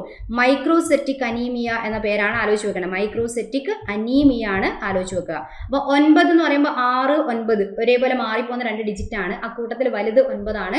അപ്പൊ ഇതുപോലെ ഒരു അനീമിയാണ് എന്താണ്? Megaloblastic anaemia. ഓക്കെ. എന്താണ്? മെഗലോബ്ലാസ്റ്റിക് അനീമിയ എന്നുള്ള കാര്യം ആലോചിച്ച് വെക്കുക. Megaloblastic anaemia. ഇനി B12 ചോദിക്കുമ്പോൾ വേറൊരു അനീമിയാണ് എന്താണ്? Pernicious anaemia. Pernicious anaemia. Pernicious anaemia എന്നതാണ് വേണ്ടത്. കുറച്ചും കൂടെ നല്ല സ്റ്റാൻഡേർഡിലുള്ള ക്വസ്റ്റ്യൻസ് ഒക്കെയാണ്, ഹയർ ലെവലിലേക്കുള്ള ക്വസ്റ്റ്യൻസ് ഒക്കെയാണ് ഈവൻ LGS എക്സാമിൽ പോലും ഇപ്പോൾ നമ്മൾ ചോദിച്ചു കാണുന്നത് അല്ലേ. അപ്പോൾ ലക്ഷണം അപ്പോൾ മൈക്രോസെറ്റിക് അനീമിയ എന്നൊക്കെ പറയാൻ കാരണം ഇത്ര സാധാരണ ഒരു RBCയുടെ വലുപ്പം ഇത്രയാണെങ്കിൽ ആ വലുപ്പം നോർമലിനേക്കാളും കുറഞ്ഞു പോയിട്ട് RBCക്ക് അതിൻ്റെ പ്രവർത്തനം ചെയ്യാൻ പറ്റാതെ ഉണ്ടാകുന്ന അനീമിയക്കാണ് മൈക്രോസെറ്റിക് എന്ന് പറയാം. മൈക്രോ അല്ലെ, ചെറുതായി പോവുക. അതേപോലെ ഇത്ര ഈ ഒരു സൈസിൽ വേണ്ട RBC ഒരുപാട് അങ്ങോട്ട് വലുതായി പോവുക അല്ലെ, വലുതാവുക, മെഗല്ലോ വലിയ RBC ആവുക. എന്നിട്ട് അത് പൊട്ടിപ്പോയിട്ടൊക്കെ ഉണ്ടാകുന്ന അനീമിയക്കാണ് മെഗലോബ്ലാസ്റ്റിക്. ഒരു എക്സാമിന് ചോദിച്ചതാണ് അങ്ങനെ. അപ്പം RBCന്റെ ഒക്കെ വലുപ്പം കൂടി പൊട്ടിപ്പോയിട്ടുണ്ടാവുന്ന അനീമിയ ഏതാണെന്നൊക്കെ ചോദിച്ചതാണ്. മെഗലോബ്ലാസ്റ്റിക് അനീമിയാണ്. പ്രധാനമായിട്ടും B9 ആണെങ്കിലും അവിടെ B12 കൂടെ ചേർത്തോണ്ടാണ് അന്ന് ക്വസ്റ്റ്യൻ ചോദിച്ചത്. ഓക്കെ. B9 ആണ് മെയിനായിട്ട് ആലോചിക്കുക. B12 എന്നും കൂടെ കണ്ടാൽ ശരിയാണ്. B12 മാത്രം ചോദിക്കുമ്പോൾ അനീമിയന്റെ പേര് പെർനീഷ്യസ് അനീമിയ എന്നാണ് പറയാം. അത് നോർമലി RBC ഒരു ഇത്ര എണ്ണം വേണം, പക്ഷെ ആ എണ്ണം കുറഞ്ഞു പോകും. വലുപ്പം കൂടുന്നത് കുറയുന്നില്ല, എണ്ണത്തിന്റെ കുറവ് കാരണമൊക്കെ ഉണ്ടാകുന്ന അനീമിയ ആണെങ്കിലാണ് നമ്മൾ പെർനീഷ്യസ് അനീമിയ എന്ന് പറയാം. റെഡി അല്ലേ? ക്ലിയർ അല്ലേ? ഓക്കെ. അപ്പോൾ കൃത്യമായിട്ട് ആലോചിച്ച് വെച്ചേക്കാം. ഇനി അടുത്തൊരു ക്വസ്റ്റ്യൻ നോക്കാം നമുക്ക്. താഴെ പറയുന്നവയിൽ പ്രോട്ടോസോവ രോഗം ഏത്? ഒരുപാട് പ്രാവശ്യം ഇങ്ങനെ എടുത്തെടുത്ത് ചോദിക്കുന്ന ഒരു ക്വസ്റ്റ്യൻ ആണ്. പ്രോട്ടോസോവ രോഗങ്ങൾ കൃത്യമായിട്ട് പഠിച്ചു വെച്ചേക്കുക. ഏറ്റവും ഇമ്പോർട്ടൻ്റ് എന്ന് പറയുമ്പോൾ ഏത് തന്നെയാണ്? മലമ്പനി അല്ലേ. മലമ്പനി അഥവാ മലേറിയ എന്നതാണ് അതിൻ്റെ വേറെ പേര്. പ്രോട്ടോസോവ എന്ന് പറയുന്ന വിഭാഗമാണെങ്കിലും പ്രോട്ടോസോവയ്ക്ക് ഒരു പേരുണ്ട്. ഏതാണ്? പ്ലാസ്മോഡിയം എന്ന് പറയുന്നത് ആലോചിച്ച് വെക്കുക. ഓക്കെ. അപ്പം ഈ തന്നതിൽ ഇതാണ്, പക്ഷെ ഇത് മാത്രമൊന്നുമല്ല. നമ്മൾ അമീബിയാസിസ് എന്ന് പറയുന്ന ഒരു അസുഖം കേട്ടതാണ്. അമീബിയാസിസ് അല്ലേ. അപ്പം എൻഡമീബ ഹിസ്റ്റോളിറ്റിക്ക പാരാസൈറ്റിക്ക എന്ന് പറയുന്ന അമീബയാണ് ഉണ്ടാക്കുക. അത് പ്രോട്ടോസോവ വിഭാഗത്തിൽ വരുന്നതായിട്ടാണ് നമ്മൾ മനസ്സിലാക്കേണ്ടത്. ഓക്കെ, അതേപോലെ സ്ലീപ്പിംഗ് സിക്നസ് എന്ന് പറയുന്ന രോഗമുണ്ട് അല്ലെ. അപ്പൊ ഇങ്ങനെ കുറെ എണ്ണം ഉണ്ട്, കുറെ എക്സാമ്പിൾ ഉണ്ടെങ്കിൽ പോലും ഏറ്റവും ഇമ്പോർട്ടന്റ് ആണ് മലമ്പനി അഥവാ മലേറിയ. പ്ലാസ്മോഡിയം എന്ന് പറയുന്ന പ്രോട്ടോസോവയാണ് രോഗത്തിന് കാരണം. അനോഫിലസ് ഗ്രൂപ്പിൽപ്പെട്ട പെൺകൊതുകാണ്, അനോഫിലസ് പെൺകൊതുകാണ് ഇതിന്റെ വാഹകർ എന്ന് പറയുന്നത്. വാഹകരാണ്, വെക്ടർ അഥവാ വാഹകർ എന്ന് പറയുന്ന ഒരു ഭാഗം. അതാണ് നമുക്ക് അവിടെ കണക്ട് ചെയ്ത് പറയേണ്ടത്. അപ്പൊ നോക്കുക, പുതിയ ടെക്സ്റ്റ് ബുക്കിൽ നമ്മൾ വാഹകരുമായിട്ട് ബന്ധപ്പെട്ടിട്ട് ഒരു കാര്യം കൊടുത്തിട്ടുണ്ട്. പുതിയ ടെക്സ്റ്റിലാണ് കൊടുത്തത്. 5th സ്റ്റാൻഡേർഡിന്റെ പുതിയ SCERT ടെക്സ്റ്റ് ബുക്കിൽ കൊടുത്തിട്ടുള്ള കാര്യമാണ്. ഒന്ന് നന്നായിട്ട് നോക്കുക. ഇവിടെ വാഹകർ എന്ന് പറയുന്നത് രോഗം ഉണ്ടാക്കുന്നവരെന്നല്ല, രോഗം പരത്തുന്നവരാണ് അല്ലെ. അപ്പൊ രോഗകാരികളായ സൂക്ഷ്മജീവികളെ നമ്മുടെ ശരീരത്തിലേക്ക് എത്തിക്കുന്ന ജീവികൾക്കാണ് എന്ത് പറയാ, വാഹകർ അഥവാ വെക്ടേഴ്സ്. എക്സാമ്പിൾ ആയിട്ട് കുറെ കൊടുത്തിട്ടുണ്ട്. ഈച്ച, നമുക്ക് ആകെ അറിയാവുന്നത് കൊതുകായിരിക്കും അല്ലെ. അപ്പൊ ഈച്ചയുണ്ട്, എലിച്ചെള്ളുണ്ട്, കൊതുകുണ്ട്, വവ്വാലുണ്ട്, ഇങ്ങനെ കുറെ ജീവികൾ വാഹകരായിട്ടുണ്ടെന്ന് പറഞ്ഞുകൊണ്ട് പുതുതായിട്ടുള്ള ടെക്സ്റ്റിൽ കൊടുത്തിട്ടുണ്ട്. അപ്പോൾ ഇവിടെ നോക്കുക, ഇവിടെയാണെങ്കിൽ തന്നെ ഈച്ചയാണെങ്കിൽ ഉണ്ടാക്കുന്ന രോഗം നമ്മളെ ടെക്സ്റ്റിൽ നമ്മൾ തന്നെ പഠിക്കുന്നതാണ്. ഏതൊക്കെയാണ്? കോളറ ആലോചിക്കാം, അതേപോലെ വയറിളക്കം എന്നുള്ളത് ആലോചിക്കാം അല്ലെ. ഇനി എലിച്ചെള്ളാണെങ്കിൽ രോഗം ഏതാണ്? പ്ലാഗ് അല്ലെ. അതേപോലെ കൊതുകാണെങ്കിൽ നമുക്ക് കുറേ രോഗം പറയാൻ പറ്റും. അപ്പൊ മന്ത് പറയാം, അതേപോലെ ഇപ്പൊ പറഞ്ഞ മലമ്പനി എന്ന് പറയുന്ന രോഗത്തിന് പറയാം, ചിക്കൻ ഗുനിയ പറയാം, അതേപോലെ ഡെങ്കിപ്പനി പറയാം അല്ലെ, അതേപോലെ മഞ്ഞപ്പനി പറയാം. ഇങ്ങനെ കുറേ ലക്ഷണങ്ങൾ നമുക്ക് പറയാം. അതേപോലെ ബാറ്റിന്റെ കേസിനാണെങ്കിൽ നമ്മൾ സ്ഥിരം ചോദിക്കും, നമുക്ക് അറിയാവുന്നത് എന്തുണ്ട്? നിപ്പ പറയാൻ പറ്റും അല്ലെ. ഇനി അതേപോലെ തന്നെ ഡോഗ് നായ എന്താ വാഹകരായിട്ട് ആക്ട് ചെയ്യുന്നുണ്ട്. രോഗം ഏതാ? പേ വിഷബാധ എന്ന് പറയുന്നത് അല്ലെ. പേ വിഷബാധ അല്ലെങ്കിൽ പേപ്പട്ടി വിഷബാധ, റാബീസ് എന്നൊക്കെ പറയുന്ന രോഗം അല്ലെ. റാബീസ് എന്നൊക്കെ പറയുന്ന രോഗത്തിന് വാഹകരായിട്ട് വരും. അപ്പൊ വാഹകം എന്ന് പറഞ്ഞാൽ രോഗം ഒരാളിൽ നിന്ന് മറ്റൊരാളിലേക്ക് പരത്തുന്ന ആൾക്കാരാണ്. അതേപോലെ പുതിയ ടെക്സ്റ്റിൽ നമ്മൾ ഫംഗസിനെ കണക്ട് ചെയ്തുകൊണ്ട് കൊടുത്തതാണ്. നമ്മൾ വസ്ത്രങ്ങളൊക്കെ നനഞ്ഞ ഡ്രസ്സൊക്കെ അങ്ങനെ വെച്ച് കഴിഞ്ഞാൽ വസ്ത്രമൊക്കെ എന്ത് ചെയ്യും? കരിമ്പൻ അടിയും അല്ലെ. കരിമ്പൻ വരൂലേ. അപ്പൊ കരിമ്പൻ എന്ന് പറയുന്നത് ശരിക്കും എന്താണ്? ഫംഗസുകളാണ് എന്ന് കൊടുത്തിട്ടുണ്ട്. പുതിയ ടെക്സ്റ്റ് ഉള്ളതാണ്. അതേപോലെ തന്നെ ഇതിന്റെ ഫംഗസിന്റെ കുറച്ച് എക്സാമ്പിൾ ഒക്കെ കൊടുത്തിട്ടുണ്ട്. ആ പേരൊന്ന് ഓർത്തേക്കുക. കാൻഡിഡ, കാൻഡിഡിയാസിസ് എന്ന് പറഞ്ഞാൽ ഫംഗസ് ഉണ്ടാക്കുന്ന രോഗമാണ്. അപ്പൊ കാൻഡിഡ, അതേപോലെ ക്രിപ്റ്റോകോക്കസ്. കോക്കസ് എന്ന് കാണുമ്പോൾ ചിലപ്പോൾ നമ്മളിപ്പം ബാക്ടീരിയ അങ്ങനെ ആലോചിച്ച് പോകും. പക്ഷേ ക്രിപ്റ്റോകോക്കസ്, ഹിസ്റ്റോപ്ലാസ്മ എന്നൊക്കെ പറഞ്ഞാൽ ഇതൊക്കെ എന്തിൻ്റെ എക്സാമ്പിൾ ആണ്? ഇതൊക്കെ ഫംഗസിന്റെ എക്സാമ്പിൾ ആണെന്ന് പറഞ്ഞുകൊണ്ട് പുതിയ ടെക്സ്റ്റിൽ കൊടുത്തിട്ടുണ്ട്. അതൊക്കെ ജസ്റ്റ് ഒന്ന് ഓർമ്മിച്ച് കറക്റ്റ് ചെയ്ത് വെച്ചേക്കാം. റെഡി അല്ലേ? ക്ലിയർ? അപ്പൊ ഇനി അടുത്തൊരു ക്വസ്റ്റ്യൻ നോക്കാം. ഇതൊക്കെ സ്ഥിരം ചോദിക്കുന്നതാണ്. രക്തം കട്ടപിടിക്കാൻ സഹായിക്കുന്ന പ്ലാസ്മ പ്രോട്ടീൻ ഏതാണ്? രക്തം കട്ടപിടിക്കാൻ സഹായിക്കുന്ന വിറ്റാമിൻ ഏതാന്ന് ചോദിച്ചാൽ നമുക്കറിയാം അല്ലെ. വിറ്റാമിൻ ഏതാണ്? വിറ്റാമിൻ കെ ആണ്. കട്ട കെ എന്ന് ആലോചിച്ച് നോക്കും. അതേപോലെ രക്തം കട്ടപിടിക്കാൻ സഹായിക്കുന്ന മൂലകം ഏതാന്ന് ചോദിച്ചു കഴിഞ്ഞാൽ ഏതാണ്? കാൽസ്യം ആണ്. കാൽസ്യം ആണ്, നമുക്കറിയാം അല്ലെ.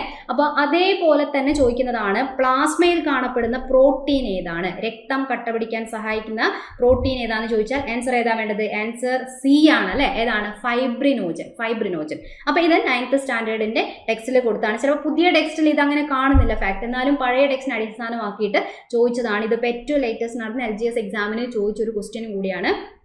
അപ്പോൾ അതൊക്കെ കൃത്യമായിട്ട് കൊടുത്തിട്ടുണ്ട് അല്ലേ. നമ്മളിപ്പോൾ പഴയ ആൽബം ഒക്കെ എടുത്ത് നോക്കുമ്പോഴാണ് നമ്മളെ ഫോട്ടോൻ്റെ നമ്മളെ കോലങ്ങളൊക്കെ കണ്ടുമ്പോൾ നമ്മുടെ രക്ത സമ്മർദ്ദം BP ചിലപ്പം കൂടുകയൊക്കെ ചെയ്യും അല്ലേ, കുറയുകയൊക്കെ ചെയ്യും. അങ്ങനെ ആലോചിച്ച് വെച്ച് നമ്മൾ പഠിക്കാറുണ്ട് ഏതാണ്? ആൽബം കാണുമ്പോഴാണ് രക്തസമ്മർദ്ദം പോവുക. അപ്പോൾ ആൽബുമിനാണ് രക്തസമ്മർദ്ദം ക്രമീകരിക്കുന്നത്. അതേപോലെ രോഗാണുക്കളൊക്കെ വരുമ്പോൾ രോഗാണുക്കൾ എറിഞ്ഞു ഓടിക്കാൻ നമുക്ക് റൗണ്ടായിട്ട് നമ്മുടെ ഗ്ലോബ് ഇല്ലേ അല്ലെ, നമ്മൾ കാണുന്ന ഗ്ലോബ്, നമ്മളെ മാപ്പൊക്കെ പഠിക്കാൻ വേണ്ടിയിട്ടുള്ള ഗ്ലോബ് ഇല്ലേ, അപ്പം ആ ഗ്ലോബ്, ഉരുണ്ട ഗ്ലോബ് എടുത്ത് രോഗാണുക്കളെ എടുത്ത് എറിഞ്ഞ് പ്രതിരോധിക്കാനും നമുക്ക് പറ്റുന്ന ആലോചിച്ച് ആ രോഗപ്രതിരോധത്തിന് സഹായിക്കും. ഗ്ലോബ് എടുത്ത് നമുക്ക് ഒരാളെ എറിഞ്ഞ് പ്രതിരോധിച്ചൂടെ? അപ്പം അങ്ങനെ ആലോചിച്ച് വെക്കാം. പിന്നെ ഉള്ളത് ഏതാ? ഫൈബ്രിനോജനാണ്. അപ്പോൾ ഫൈബർ പോലത്തെ നാര് പോലുള്ള തുണികളൊക്കെ വെച്ച് കെട്ടിയിട്ടാണ് നമ്മൾ മുറിവൊക്കെ ഉണ്ടാകുമ്പോൾ രക്തം കട്ട പിടിക്കാനൊക്കെ അല്ലേ പറ്റുന്നത് എന്നൊക്കെ വെച്ച് കെട്ടുന്നതൊക്കെ ആലോചിച്ച് കഴിഞ്ഞാൽ രക്തം കട്ട പിടിക്കാൻ ഫൈബ്രിനോജൻ എന്നുള്ള സാധനം അവിടെ കണക്ട് ചെയ്ത് വെക്കാം. ഓക്കെ, റെഡി അല്ലേ? അപ്പോൾ പ്ലാസ്മ എന്ന് പറഞ്ഞാൽ എന്താ സാധനം? എന്താ പ്ലാസ്മ? നമ്മളെ രക്തം നോക്കുമ്പോൾ രക്തം ദ്രാവക അവസ്ഥയിലാണ്. രക്തത്തിലെ ദ്രാവക ഭാഗത്തിന് പറയുന്ന പേരാണെന്ത്? പ്ലാസ്മ. രക്തത്തിന്റെ 55% ആരാണ്? പ്ലാസ്മയാണ്. 45% ആണ് ആരുള്ളത്? കോശങ്ങളെ കാണാൻ പറ്റും എന്ന് പറഞ്ഞാൽ RBC അല്ലെ, RBC ഉണ്ട്, WBC ഉണ്ട്, അതേപോലെ പ്ലേറ്റ്ലെറ്റുകൾ ഉണ്ട്. ഇവരെല്ലാവരും കൂടെ ചേരുമ്പോൾ ഒരു 45%. പക്ഷെ അതിനേക്കാൾ കൂടുതൽ ദ്രാവക ഭാഗമായിട്ടുള്ള പ്ലാസ്മയാണ്. 55%-ഓളം കാണാൻ പറ്റും എന്നുള്ളത് നമുക്ക് മനസ്സിലാക്കാം. റെഡി? ക്ലിയർ? അടുത്തൊരു ക്വസ്റ്റ്യൻ നോക്കാം. മസ്തിഷ്കത്തിലെ വൈദ്യുത തരംഗങ്ങളെ രേഖപ്പെടുത്താൻ ഉപയോഗിക്കുന്ന ഉപകരണം ഏതാണ്? എപ്പോഴും മാറിപ്പോലെ നമുക്ക്, കാരണം ഒരേപോലത്തെ 2 ലെറ്ററാണ്. ഒന്ന് ECG എന്നും അതേപോലെ EEG എന്നും പഠിക്കുന്നുണ്ട് അല്ലെ. അപ്പൊ എപ്പോഴും സി എന്ന് പറയുമ്പോൾ എന്താ ഇതിൽ കാർഡിയോ എന്ന് പറയുന്ന ഒരു വാക്ക് വരും. കാർഡിയോ എന്ന് എവിടെ കേട്ടാലും എന്താണ്? ഹൃദയം. കാർഡിയോളജി, ഹൃദയത്തെ കുറിച്ചുള്ള പഠനം പറയുന്നില്ലേ? അതേപോലെ ഇത് എൻസെഫാലോ എന്നാണ് വരിക. അപ്പൊ എൻസെഫാലോ, സെഫാലോ എന്നൊക്കെയുള്ള വാക്ക് വരുമ്പം അതാണ് ബ്രെയിനുമായിട്ട്, മസ്തിഷ്കമായിട്ട് ബന്ധപ്പെട്ടിട്ട് നമ്മൾ ഉപയോഗിക്കേണ്ട വാക്ക്. ഓക്കെ, അപ്പൊ ഇവിടെ ഏതാ വരിക? BCG ആണോ, ECG ആണോ, EEG ആണോ എന്നൊക്കെ കൊടുത്തു. അപ്പൊ ഇവിടെ എന്താണ്? മസ്തിഷ്കമാണ്. So answer is option C, EEG അല്ലെ. അപ്പൊ ECG എന്ന് പറയുമ്പോൾ എന്തിന്റെയാണ്? ഹൃദയത്തിന്റെ പ്രവർത്തനങ്ങളുമായിട്ട് ബന്ധപ്പെട്ടിട്ടാണ്. ഇനി നോക്കിയ BCG അല്ലെ, എപ്പോഴും കൺഫ്യൂഷൻ ആവുന്ന ഓപ്ഷനാണ്. BCG ശരിക്കും എന്താ? അതൊരു വാക്സിൻ ആണ്. വാക്സിന്റെ പേരാണ്. ഏത് രോഗത്തിന്റെയാണ്? ക്ഷയരോഗത്തിന്റെ വാക്സിന്റെ പേരാണ് എന്ത്? BCG എന്ന് കൊടുത്തത്. ഓക്കെ, റെഡി അല്ലേ? Okay, yes. ഇതാ ടെക്സ്റ്റ് ബുക്കിൽ കൊടുത്ത കാര്യം തന്നെയാണ്. 10ാം ക്ലാസ്സിന്റെ ടെക്സ്റ്റ് ബുക്കിലൊക്കെ ഉള്ളതാണ്. കൃത്യമായി പഠിക്കുക. ഇലക്ട്രോ എൻസെഫാലോഗ്രാം ആണ് മസ്തിഷ്കം. ഓക്കെ, കാർഡിയോഗ്രാം ആണ് ഏത്? ഹൃദയപേശിയിലെ വൈദ്യുത തരംഗങ്ങളെ മനസ്സിലാക്കാൻ. ഇതിൽ വേറെ ഉപകരണത്തിന്റെ പേരൊക്കെ ഉണ്ട്. അൾട്രാസൗണ്ട് സ്കാനർ എന്നൊക്കെ കൊടുത്തിട്ടുണ്ട്. അൾട്രാസോണിക് ശബ്ദ തരംഗങ്ങൾ ഉപയോഗിച്ച് ആന്തരാവയവങ്ങളുടെ ഘടന മനസ്സിലാക്കാൻ നമ്മൾ സ്കാനിങ് എടുക്കാറുണ്ട് അല്ലെ, സ്കാൻ ചെയ്യാറുണ്ട്, അതാണ്. അതേപോലെ CT സ്കാൻ ഉണ്ട്, കമ്പ്യൂട്ടർ ടോമോഗ്രാഫി സ്കാനർ എന്നാണ് പറയുക. അതിൽ എക്സ്റേയും കമ്പ്യൂട്ടറിന്റെ സഹായത്തോടു കൂടിയാണ് ആന്തരാവയവങ്ങളെ കുറിച്ച് മനസ്സിലാക്കുക. അതേപോലെ നമ്മൾ കേൾക്കുന്നതാണ് MRI എടുക്കാൻ പറയില്ലേ. MRI എന്ന് പറയുമ്പോൾ മാഗ്നറ്റിക് ആണ് അല്ലെ, എന്നുവെച്ചാൽ വൈദ്യുത കാന്തിക തരംഗങ്ങളൊക്കെയാണ്. അപ്പം മാഗ്നറ്റിക് റെസൊണൻസ് ഇമേജിംഗ് സ്കാനർ എന്നാണ് ഫുൾ ഫോം. അപ്പൊ ആന്തരാവയവങ്ങളുടെ 3D ത്രിമാന ദൃശ്യങ്ങളൊക്കെ നമുക്ക് മനസ്സിലാക്കാൻ പറ്റുന്നതാണ്. ഓർമ്മിച്ച് വെക്കുക, ചോദിക്കുന്നതാണെങ്കിൽ ഏത് വേണമെങ്കിലും ചോദിക്കാം. റെഡി? അതേപോലെ ഈ അടുത്ത് ചോദിച്ചപ്പോൾ കൺഫ്യൂഷൻ ആയ ഒരു കാര്യമാണ് അമീബിക് മെനിഞ്ചോ എൻസെഫാലൈറ്റിസ് രോഗത്തിന്റെ രോഗകാരി ഏത്. അപ്പോൾ കണ്ടില്ലേ, എൻസെഫാലൈറ്റിസ് എന്ന് പറയുമ്പോൾ തന്നെ അവിടെ നിന്ന് എന്താ? നമ്മളെ ബ്രെയിൻ ആണ് ആലോചിക്കേണ്ടത്. ബ്രെയിൻ മീൻസ് നമ്മളെ മസ്തിഷ്കം, തലച്ചോറിനെ കുറിച്ചാണ് ആലോചിച്ച് വെക്കേണ്ടത്. ആ വാക്ക് കേൾക്കുമ്പോൾ തന്നെ ഒരുപാട് ആൾക്കാർ അമീബോ എന്ന് കേൾക്കുമ്പോൾ തന്നെ അമീബിക് എന്നൊക്കെ വരുമ്പോൾ നമ്മൾ അമീബയായിട്ട് ബന്ധപ്പെട്ട് എടുക്കും അല്ലെ. നമുക്ക് അറിയുന്നതാണ് അമീബ എന്ന് പറയുമ്പം അതിന്റെ എൻഡമീബ ഹിസ്റ്റോളിറ്റിക്ക എന്ന് പറയുന്ന ആൾ കുറച്ച് പ്രശ്നക്കാരനാണെന്ന് പഠിച്ചു വെച്ചിട്ടുണ്ടാവും. അപ്പോൾ അതിലേക്ക് സെലക്ട് ചെയ്തവരുണ്ട്. പക്ഷേ ഇതൊരു കറന്റ് ആയിട്ട് നമുക്ക് ഈ അടുത്ത് നമ്മൾ ഒരുപാട് റിപ്പോർട്ട് ചെയ്ത പേപ്പറിലൊക്കെ കണ്ടിട്ടുള്ള അല്ലെ വായിച്ചിട്ടുള്ള രോഗത്തിന്റെ കേസാണ്. അമീബ മൂക്കിൽ കൂടെയൊക്കെ കയറി ബ്രെയിൻ എഫക്ട് ചെയ്യുന്ന സമയത്ത് ഉണ്ടാവുന്ന പ്രശ്നം അല്ലെ. അപ്പൊ അതിന്റെ പേരാണ് അമീബിക് മെനിഞ്ചോ എൻസെഫാലൈറ്റിസ്. മെനിഞ്ചസ് എന്ന് പറയുന്ന സ്ഥലങ്ങൾക്കൊക്കെ ഇൻഫെക്ഷൻ ഒക്കെ ഉണ്ടാക്കുകയാണ് ചെയ്യുന്നത്. സോ ഇവിടെ ഏതാ രോഗകാര്യം ചോദിച്ചാൽ നെഗ്ലേറിയ ഫൗലേറി എന്ന് പറയുന്നതാണ് ആൻസർ. അതൊരു കറന്റ് ആയിട്ട് വന്നൊരു ഫാക്റ്റും കൂടിയാണ്. ഓക്കെ, അപ്പൊ എൻഡമീബ ഹിസ്റ്റോളിറ്റിക്ക ഇപ്പൊ നമ്മൾ പഠിക്കേണ്ടതെന്ന് ചോദിക്കുമ്പോൾ അതുള്ളതാണ്. പക്ഷേ ക്വസ്റ്റ്യൻ ഇങ്ങനെയാണ് ചോദിക്കുക, അമീബിയാസിന് കാരണം എന്താണ്, അല്ലെങ്കിൽ അമീബിക് ഡിസെൻട്രിക്ക് കാരണം എന്താണ് എന്നൊക്കെ ചോദിച്ചു കഴിഞ്ഞാലാണ് അവിടെ എൻഡമീബ ഹിസ്റ്റോളിറ്റിക്ക എന്ന് പറയുന്ന അമീബേനെ നമ്മൾ ആലോചിക്കേണ്ടത്. ഓക്കെ, അപ്പൊ ഇതും പ്രോട്ടോസോവ വിഭാഗത്തിൽ വരുന്നതാണ്. അമീബ എന്ന് പറഞ്ഞാൽ പ്രോട്ടോസോവ വിഭാഗത്തിൽ വരുന്ന ആൾ തന്നെയാണ്. ഓക്കെ, ഏകകോശവും മർമ്മവും മാത്രമുള്ള ജീവികളൊക്കെ അല്ലേ. അപ്പൊ ഇത് എവിടെയാണ് അമീബിയാസിസ്? അപ്പൊ ശരീരത്തിന്റെ ഏത് ഭാഗത്തിനെയാണ് ബാധിക്കുന്നതെന്ന് ചോദിച്ചാൽ അത് മനുഷ്യന്റെ വൻകുടലുമായിട്ട് ബന്ധപ്പെട്ടാണ് അല്ലെ. നമ്മുടെ വയറ്, കുടൽ ഒക്കെ ആയിട്ട് ബന്ധപ്പെട്ടാണ്. അപ്പൊ അത് വന്നു കഴിഞ്ഞാൽ ഇതേപോലെ മലബന്ധം, ഉദരവേദന, സന്ധിവേദന അല്ലെ. അപ്പം അതേപോലെ കഫവും രക്തവും തുടങ്ങിയവ അതൊക്കെ അല്ലെ അടങ്ങിയ മലം എന്നിവയൊക്കെയാണ് ഈ രോഗത്തിന്റെ ലക്ഷണം. കാരണം അപ്പൊ നമ്മളത് സ്റ്റൊമക്കുമായിട്ട് വയറുമായിട്ട് ബന്ധപ്പെട്ടിട്ടൊക്കെയാണ് അമീബിയാസിസ് പറയേണ്ടത്, വൻകുടലുമായിട്ടൊക്കെ ബന്ധപ്പെട്ട്. അതേപോലെ എൻസെഫലോ എന്ന് പറയുമ്പോൾ അത് ബ്രെയിനിനെ എഫക്ട് ചെയ്യുമ്പോഴാണ് നമ്മൾ ഈ ഒരു അമീബേന്റെ പേര് ആലോചിച്ച് വെക്കേണ്ടത്. റെഡി അല്ലേ? ക്ലിയർ അല്ലേ? യെസ്. ഇനി അടുത്ത ഒരു ക്വസ്റ്റ്യൻ, രോഗകാരികളായ സൂക്ഷ്മജീവികളുടെ മരുന്നുകളോടുള്ള അതിജീവന ശേഷിക്കെതിരെ പോരാടാൻ ലക്ഷ്യം വെച്ച് കേരളത്തിൽ നടപ്പിലാക്കിയ കർമ്മ പദ്ധതി. അപ്പോൾ ഈ ഒരു LGS എക്സാമിന് ഒഴിവാക്കാൻ പറ്റാത്ത സാധനമാണ് ആരോഗ്യക്ഷേമ പദ്ധതികൾ അല്ലേ. അപ്പോൾ നമ്മൾ ഒരുപാട് പദ്ധതി പഠിച്ചിട്ട് ചോദിച്ചത് ടെക്സ്റ്റ് ബുക്കിൽ എന്നോ ഉണ്ടായിരുന്ന ഒരു പദ്ധതിയാണ്. നമ്മൾ എപ്പോഴും കേട്ടതും ക്ലാസ്സിലൊക്കെ ആണെങ്കിൽ അറ്റൻഡ് ചെയ്തവർക്ക് അറിയാം, അവിടെയൊക്കെ നമ്മൾ പറഞ്ഞു കേട്ട് കാണും. ഇത് നമ്മൾ SCERT കൊടുത്തിട്ടുള്ള ഒരു കാര്യമാണ്. ഓക്കെ, റെഡി അല്ലേ? ഇവിടെ ഏതാണ് ഇതിന് ആൻസർ? കർസാപ്പ് എന്നാണ് വേണ്ടത് അല്ലേ. കർസാപ്പ് എന്ന് പറയും. അപ്പം ഇതിന്റെ എന്താണ് ഫുൾ ഫോം എന്താണ് എന്നൊക്കെയുള്ളത് നമ്മൾ ടെക്സ്റ്റ് കൊടുത്തിട്ടുണ്ട്. ഇതാണ് കാര്യം, വ്യക്തമായിട്ട് കൊടുത്തതാണ്. കർസാപ്പ് എന്ന് പറയുന്ന ഫുൾ ഫോം ആണെന്ത്? Kerala antimicrobial resistance strategic action plan ആണ്. ആ ഫുൾ ഫോം പഠിക്കാൻ കുറച്ച് ബുദ്ധിമുട്ടായിരിക്കും, എന്നാലും ആൻസർ ക്വസ്റ്റ്യൻ പേപ്പറിൽ വരുമ്പോൾ ഓപ്ഷൻ ഇത്രേ വരുള്ളൂ. ആ കർസാപ്പ് എന്ന് ആലോചിച്ച് വെച്ചാൽ മതി. ഓക്കെ, കാരണം അതിവിടെ വ്യക്തമായിട്ട് കൊടുത്തതും കൂടിയാണ്. അപ്പൊ കേരള മാതൃകയുടെ മറ്റൊരു ഉദാഹരണമാണെന്ന് പറഞ്ഞു കൊടുത്തു. ഇതേ ക്വസ്റ്റ്യൻ ഇവിടെ കാണാം.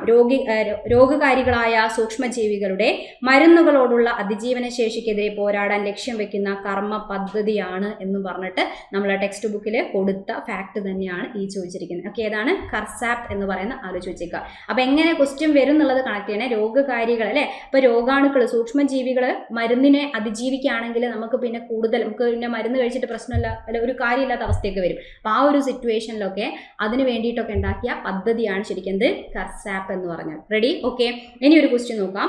സസ്യകോശങ്ങളിൽ തൊട്ടടുത്ത കോശങ്ങളെ ബന്ധിപ്പിക്കുന്ന കോശദ്രവ്യ പാത ഏത്? ഒരുപാട് ആൾക്കാരെ ചുറ്റിച്ച ഒരു ക്വസ്റ്റ്യനും കൂടിയാണ് അല്ലത്. അപ്പൊ ഇത് ശരിക്ക് കോശം എന്ന് പറയുന്നതായിട്ട് ബന്ധപ്പെട്ടിട്ട് വരുമ്പോൾ ക്ലാസ്സിൽ ഇത് പറഞ്ഞ ഫാക്ട് തന്നെയാണ്. അപ്പൊ ഇത് ആക്ച്വലി അതൊരു വരുന്നത് ഒരു +1 ലെവലിലൊക്കെയാണ് ഇതിന്റെ cell the unit of life എന്നൊക്കെ പറഞ്ഞുകൊണ്ട് +1 ഒരു ചാപ്റ്റർ ഒക്കെ ഉണ്ട്. അവിടെയൊക്കെയാണ് ഇതിന്റെ പേരൊക്കെ ഇങ്ങനെ എടുത്ത് പറയുന്നത്. പിന്നെ ഓപ്ഷൻ വെച്ചുകൊണ്ട് ചിലർ പരിചയമില്ലാത്തൊരു വാക്കുണ്ട്, പരിചയമില്ലാത്തൊരു ക്വസ്റ്റ്യൻ എന്നുള്ള രീതിയിൽ ശരിയാക്കിയവരുണ്ട്. അപ്പൊ എന്തായാലും പ്ലാസ്മോഡെസ്മേറ്റ എന്ന് പറയുന്നതാണ് ഇവിടെ നമുക്ക് ആൻസർ ആയിട്ട് വരാം അല്ലെ. അപ്പൊ എന്തായാലും ഇതിലൊരു ചെറിയ ഇത് ചോദിച്ച് കൺഫ്യൂഷൻ ആക്കിയ ഒരു കാര്യമാണെങ്കിൽ പോലും ടെക്സ്റ്റിൽ ഇത് വന്ന ഭാഗം നമുക്ക് ജസ്റ്റ് ഒന്ന് എന്തായാലും മനസ്സിലാക്കി വെക്കാം. ഇനി വന്നു കഴിഞ്ഞാൽ തെറ്റിപ്പോവാതിരിക്കാൻ വേണ്ടി ശ്രദ്ധിക്കാം. അപ്പൊ തൊട്ടടുത്ത ഒരു സസ്യത്തിലെ കോശങ്ങൾ തൊട്ടടുത്ത കോശങ്ങൾ ഇങ്ങനെ നിൽക്കുന്ന സമയത്ത് അല്ലെ, ഒരു കോശത്തിനടുത്ത് മറ്റൊരു കോശം എന്നുള്ള രീതിയിൽ ഇങ്ങനെ ക്രമീകരിച്ചിട്ടുണ്ടാവും. അപ്പോൾ ഓരോ കോശത്തിന്റെയും ഇടയിൽ തൊട്ടടുത്ത കോശങ്ങളെ പരസ്പരം ബന്ധിപ്പിക്കാൻ വേണ്ടിയിട്ട് അതിനിടയിൽ നമ്മളിപ്പോൾ ഒരു കല്ലൊക്കെ വെക്കുകയാണെങ്കിൽ ഇടയിൽ സിമന്റ് ഒക്കെ ഉറപ്പിക്കൂലേ, അതേപോലെ ഇടയിൽ ഘടിപ്പിച്ച് വെച്ച കാൽസ്യം പെക്ടേറ്റ് കൊണ്ട് നിർമ്മിച്ചിരിക്കുന്ന ഒരു വസ്തുണ്ട്. അതിന്റെ പേര് മിഡിൽ ലാമെല്ല എന്നാണ്. അത് പുതിയൊരു വാക്കാണ്, മിഡിൽ ലാമെല്ല. തൊട്ടടുത്ത സമീപ കോശങ്ങളെ തമ്മിൽ ചേർത്ത് നിർത്തുന്ന പാളിയാണ് മിഡിൽ ലാമെല്ല. അതെന്തുകൊണ്ടാണ്? കാൽസ്യം പെക്ടേറ്റ് കൊണ്ടാണ് നിർമ്മിച്ചിരിക്കുന്നത്. മനസ്സിലാക്കാം. അപ്പോൾ സമീപ കോശങ്ങളെ ബന്ധിപ്പിച്ചുകൊണ്ട് കോശഭിത്തിക്കും ഈ മിഡിൽ ലാമെല്ലയ്ക്കും കുറുകെ കോശദ്രവ്യം ഒരു പാലം പോലെ കാണപ്പെടുന്നു. ഇതിനെയാണ് പ്ലാസ്മോഡെസ്മേറ്റ എന്ന് പറയുന്നത്. എന്ന് പറഞ്ഞാൽ തൊട്ടടുത്ത കോശങ്ങളിലുള്ള ഈ കോശഭിത്തിനെയും മിഡിൽ ലാമെല്ലേനെയും ഒക്കെ ബ്രേക്ക് ചെയ്തുകൊണ്ട് ഇതുപോലെ എന്ത് ചെയ്യാൻ പറ്റും? ഇതിനുള്ളിൽ കൂടെ ഇതുപോലെ ഇങ്ങനെ ഒരു പാലം പോലെ, കാരണം അതൊരു വഴിയാണ്, ഒരു ഗേറ്റ് തുറന്നു വെച്ചതുപോലെ ഈ കോശത്തിലുള്ള ആൾക്കാർക്ക് ഇങ്ങോട്ടും ഇവിടെ നിന്നുള്ള ഇങ്ങോട്ടും ഒക്കെ എന്ത് ചെയ്യാം? കോശദ്രവ്യത്തിന് അങ്ങോട്ടും ഇങ്ങോട്ടും ഒഴുകാനും സഞ്ചരിക്കാനും അല്ലെ ആശയവിനിമയം നടത്താനും ഒക്കെ സഹായിക്കും ഒരു പാതയാണ് ശരിക്കും പ്ലാസ്മോഡെസ്മേറ്റ. അപ്പൊ ഈ ചിത്രത്തിൽ കൊടുത്തിട്ടുണ്ട് അല്ലെ. അപ്പൊ എന്ന് പറഞ്ഞാൽ ഈ ഒരു വഴി ഇവിടെ തുറന്നിരുന്ന ഈ ഒരു വഴിക്ക് പറയുന്ന പേരാണിത് പ്ലാസ്മോഡെസ്മേറ്റ. അത് എന്തിനു കുറുകെയാണ്? കോശഭിത്തിക്കും കോശങ്ങളെ ചേർത്ത് നിർത്തുന്ന മിഡിൽ ലാമെല്ലേനെയൊക്കെ കുറുകെ കോശദ്രവ്യം ഒരു പാലം പോലെ അങ്ങോട്ടും ഇങ്ങോട്ടും കടക്കാനുള്ള ഒരു പാലം പോലെ ഉണ്ട്. അതിന്റെ പേരാണിത് പ്ലാസ്മോഡെസ്മേറ്റ എന്ന് പറയുന്നത്. ഓക്കെ, റെഡി അല്ലേ? ക്ലിയർ അല്ലേ? അപ്പോൾ ഈ ഒരു വീഡിയോയിൽ നമ്മൾ പ്രധാനമായിട്ടും കുറച്ച് ക്വസ്റ്റ്യൻസും റിലേറ്റഡ് ഫാക്റ്റൊക്കെയാണ് ഡിസ്കസ് ചെയ്തത്. അപ്പോൾ എല്ലാവർക്കും യൂസ്ഫുൾ ആയി കാണുമെന്ന് വിചാരിക്കുന്നു. ഇതുപോലുള്ള വീഡിയോസ് ആയിട്ട് വീണ്ടും കാണാം. Thank you.